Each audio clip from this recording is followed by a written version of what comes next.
नमस्कार दोस्तों, आज हम चर्चा करने वाले हैं रेड होल माइनिंग के बारे में।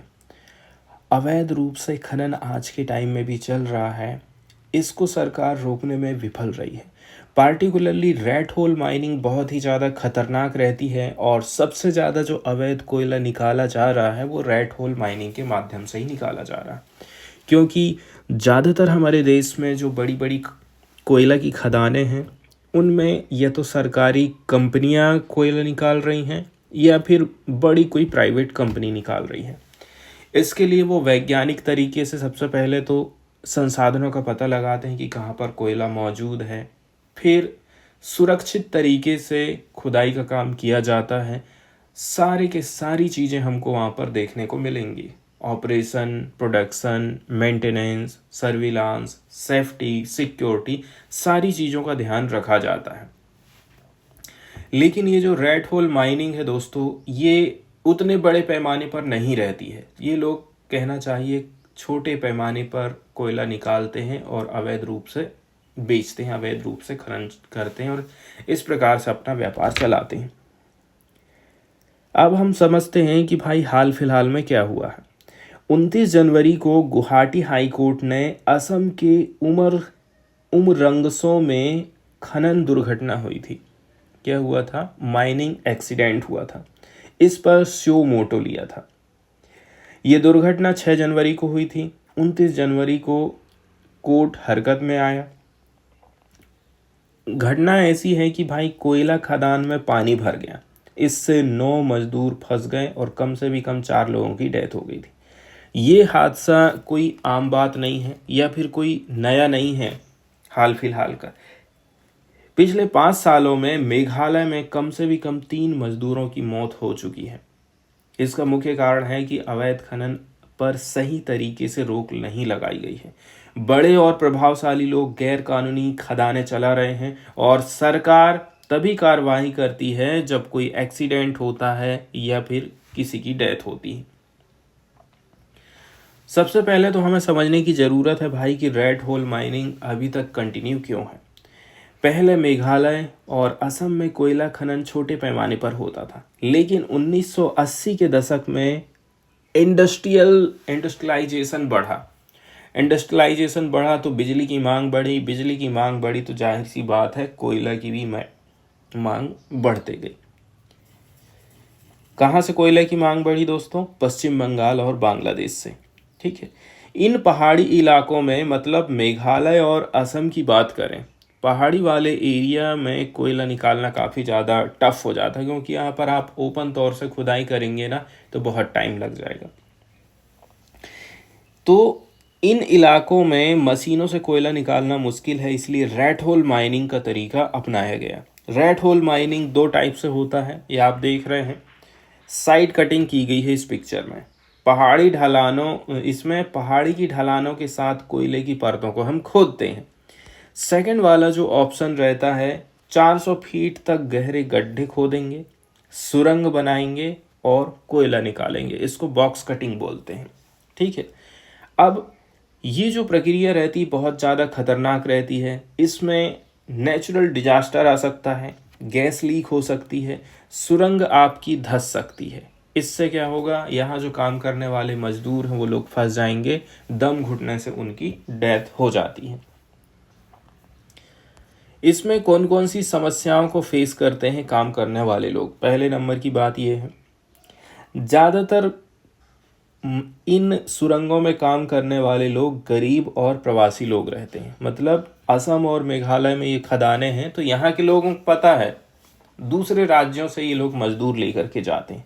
ठीक है, बहला फुसला करके मजदूर एजेंट इनको लेकर के जाते हैं। बच्चों का भी इनमें शोषण होता है। अब बेचारे बच्चे लोग क्या करेंगे, खेती बाड़ी नहीं है, कमाई का कोई जरिया नहीं है, रोजगार नहीं है, तो 2-4 पैसे कमाने के लिए ये लोग भी चले जाते हैं। बच्चों को तस्करी करके खदानों में भेजा जाता है। 26,000 से अधिक खदानें खुली पड़ी हैं जिनमें हजारों मजदूर खतरनाक माहौल में काम कर रहे हैं। कितना खतरनाक है ये आप दोस्तों समझ सकते हैं। अब हम बात करते हैं कानूनी प्रतिबंध और उनकी कमजोरियों की। सबसे पहले एक्शन किसने लिया 2014 में? एनजीटी ने। एनजीटी मतलब नेशनल ग्रीन ट्रिब्यूनल ने 17 अप्रैल 2014 को रेड होल माइनिंग पर रोक लगा दिया था। फिर 2019 में सुप्रीम कोर्ट ने बोला कि ये जो प्रतिबंध लगा है ये सही है, फिर भी कानूनों का सही तरीके से पालन नहीं हो पा रहा है। यहाँ पर दिक्कत यही पैदा हो जाती है। इसका रीज़न ये है, यहाँ की जो स्टेट गवर्नमेंट है मतलब असम और मेघालय की जो सरकारें हैं इस पर ठोस कार्रवाई करने में फेल रही हैं। ऐसा क्यों होता है? वहाँ के जो लोकल लीडर रहते हैं और जो कोयला माफिया है, इन लोगों का दबाव रहता है जिसके चलते चलते कार्यवाही नहीं हो पाती है। मेघालय सरकार ने संविधान की 6ठी अनुसूची के अंतर्गत छूट मांगी ताकि वो अपनी मर्जी से खनन कानून बना सके, लेकिन ये अब तक स्वीकृत नहीं हुआ है। स्टेट गवर्नमेंट कह रही है आप हमें थोड़ी आज़ादी दे दीजिए, हमारे देश में हमारे राज्य में जो ये खनन हो रहा है इसको मैं अपने तरीके से हैंडल करूँगा, लेकिन सरकार ने मना कर दिया है कि हम आपको ऐसी छूट नहीं दे सकते। तो मेघालय सरकार को MMDR अधिनियम की धारा 23C के अंतर्गत अवैध माइनिंग, ठीक है, अवैध खनन रोकने के लिए कड़े नियम बनाने चाहिए थे, लेकिन ऐसा वो नहीं कर पाई है। असम सरकार भी इस अवैध खनन को रोकने में असफल रही है। तो ये जो माइनिंग हो रहा है रेड होल माइनिंग, इसको ना तो असम रोक पाया है और ना ही मेघालय रोक पाया है। फिर 2011 में आप देखेंगे कर्नाटक के बेल्लारी सेक्टर में बड़े पैमाने पर अवैध खनन के कारण केंद्र सरकार ने सुप्रीम कोर्ट के आदेश पर इसे रोकने के लिए सख्त कदम उठाए थे। इसी तरह अगर राज्य सरकारें कार्रवाई नहीं कर रही हैं ना, तो केंद्र सरकार को दखल देना ही पड़ेगा। और केंद्र भी कब दखल देता है? जब सुप्रीम कोर्ट आगे आता है। अब हम बात करते हैं कि भाई क्या किया जाना चाहिए, इसका समाधान क्या हो सकता है।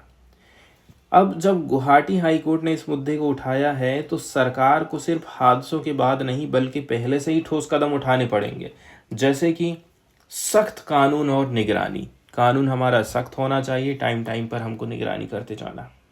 रेड होल माइनिंग को आपराधिक अपराध घोषित करना पड़ेगा सबसे पहले तो, और MMDR एक्ट की धारा 21 के अंतर्गत सजा का प्रावधान कठोर होना चाहिए। सेकंड नंबर का जो कदम उठाया जा सकता है, राज्य सरकारें धारा 23C के अंतर्गत मजबूत नियम बनाएं ताकि इस प्रकार का जो रेड होल माइनिंग हो रही है इसको पूरी तरह से रोका जा सके। अगला जो कदम उठाया जा सकता है वो है सैटेलाइट का आप सहारा लीजिए। सैटेलाइट के माध्यम से खनन का पता आसानी से अपन लगा सकते हैं। अब दूसरा जो कदम है दोस्तों, यहाँ पर काम करने वाले मजदूर लोगों के लिए है। हम ऐसा कर दें कि ये लोग इधर काम करने जाएं ही ना, ठीक है। अब जहाँ पर ये खुदाई हो गई है वहाँ की ज़मीन तो आपने बंजर कर दी है, अब कैसा होगा? इसके लिए सरकार इको टूरिज्म, पर्यावरण आधारित पर्यटन और कृषि आधारित नौकरियां की संख्या बढ़ाए ताकि लोग कोयला खनन पर निर्भर ना रहें। सेकंड नंबर का जो कदम उठाया जा सकता है, मजदूरों को नई नौकरी के लिए हमको ट्रेनिंग देना पड़ेगा, स्किल डेवलपमेंट करना पड़ेगा ताकि वो बेटर जॉब पा सकें, इतने रिस्क वाले काम ये लोग ना करें। तीसरे नंबर की बात यह है टेक्निक का यूज़ करना है और जन भागीदारी को बढ़ावा हमको देना पड़ेगा। सैटेलाइट मॉनिटरिंग से कोयला खनन की ट्रैकिंग करेंगे जैसा कि कर्नाटक में किया गया।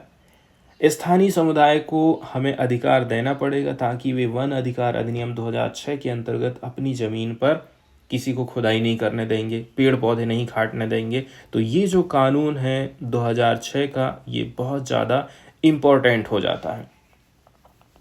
कोयला खनन से जुड़े अपराधों की जांच कभी भी फ्री तरीके से करना पड़ेगा, ठीक है। वहीं यदि हम बात कर लेते हैं वे फॉरवर्ड की, ठीक है, वे फॉरवर्ड की बात करें तो रेड होल माइनिंग केवल कानूनी प्रॉब्लम नहीं है बल्कि एक गंभीर मानवाधिकार और पर्यावरणीय संकट भी है। अगर इसको आप जल्दी नहीं रोकते हैं तो ये मजदूर की लाइफ और पर्यावरण को ख़त्म कर डालेगा। इसके लिए खाली आपको प्रतिक्रिया बस नहीं देना बल्कि सक्रिय और कड़ी नीति अपनाना है, मजबूत राज्य कानून लेकर के आना है, आधुनिक तकनीक अपनाना है, वैकल्पिक रोजी रोटी के साधन अवेलेबल हमको कराने की ज़रूरत है ताकि ये समस्या पूरी तरीके से हल हो सके।